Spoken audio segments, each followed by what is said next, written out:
many people are reading the Bible. You mentioned scripturally engaged. What are the criteria? What are the categories? I don't know what's the proper language here. You have Yeah. scripture engaged, you have disengaged or unengaged. What are the categories?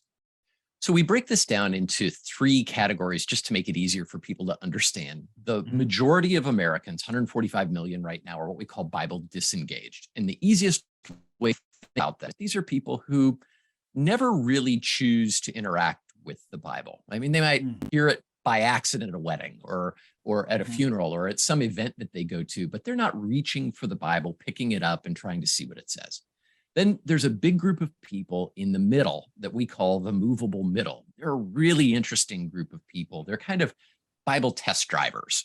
You think about, you're looking for a new car and you don't quite know what you want. And so you go maybe rent a car if you've got to travel for business, or you go test drive a car at a dealership. You're just like, I want to kick the tires and see if this thing works for me. And I think people in the movable middle are asking the question, does the Bible work for me in the questions that I have? And then there are scripture engaged people, and scripture engaged people, to one degree or another, they tend to be consistently interacting with the Bible. They're reading it or they're listening to it, often at least once a week or more outside of church. The vast majority of them fit that category.